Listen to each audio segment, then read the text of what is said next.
Hey guys, just thought to give people a quick rundown on how M-tron fuel model works and how it works particularly with doing a flex fuel tune, as it sounds like some people are confused with it. M-tron ECU is a heavily modelled VE fuel equation, for lack of a better word, easy word, which means being a VE system we need to put all the right data in, so engine size, engine capacity, injector sizing, correct data to suit the injectors, importantly, using and most importantly taking use of reference static fuel pressure and bringing a fuel pressure sensor into it. As you can see down here where we've highlighted blue, on fuel pressure correction sensor fitted. The ECU will then compensate for any fuel pressure dip fluctuations. I'll show you a quick log of that shortly. So the main one is make sure injector size data is correct for the size of the injectors. Our stoich ratio, in this case I've set it up as a custom table. Custom because we are going to be blending between pump fuel to ethanol and where my injector reference pressures are. So when I say about my custom stoichiometric table, that's a stoichiometric table for the fuels used. So in here my stoichiometric custom table then gives me an ethanol percentage on the side, by my ethanol content. It can span it by any RPM, by any table you want, by any span. You don't even have to have by RPM. In this case, you can see the numbers aren't changing. So effectively 14.7 for stoich on a pump 98 style fuel, and obviously blending our way up through there. That is the basic gist of it. If you have all the correct data, it will just work off one VE table. To make it better though, you use your fuel density table. Fuel density will then compensate for the weight of the difference based off the fuel temperature and the ethanol content. So you once again narrowing in onto the fuel mass, which is what we are injecting, is the mass of the fuel being supplied through the nozzle of the injector. It has now been compensated by temperature and the content of the fuel, by how many grams per mil.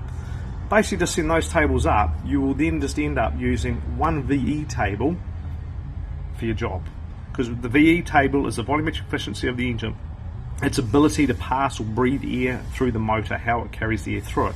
If we're not changing the VE, then the fuel, this table does not need to change.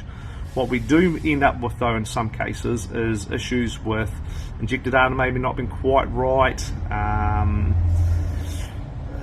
different types of fuel, viscosities of the fuel, and the injector's ability to pass through it the best we model it. So the easiest way to fix that is to use something like a fuel modifier table.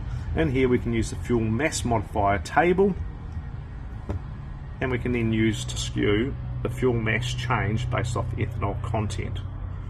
That's a quick rundown on doing flex fuel tuning with an M-tron. If you do that, basically run it up in your 98, the job's done. I talked about fuel pressure compensation just briefly. Here in the starter log you can see this was an actual run that I just did 5 minutes ago. You can see here in this pink line versus the white line. White line is what the Lambda target is that I'm requesting. The pink line is what I was actually getting at that point in time. But about here you'll see, if you look down this bottom corner, that my fuel pressure goes completely out the window.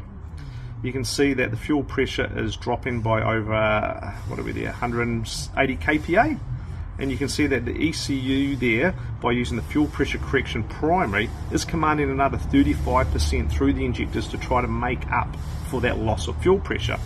And as you can see by the mixtures, kind of done a pretty damn good job considering we've got a huge drop in fuel pressure.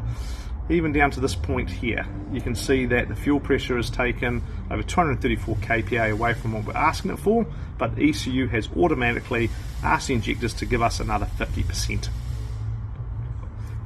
of where they should be at to give us what we need. From there, the ECU then has gone and kicked into a safety limiter, which we've already pre-set up, and turns the engine off at that point until our fuel pressure recovers, so we end up with a fuel pressure limit. Nice, simple, safe, and nothing's gone wrong with the engine. Compensations that just work by doing modelling correctly. Thanks guys, hope someone finds this useful.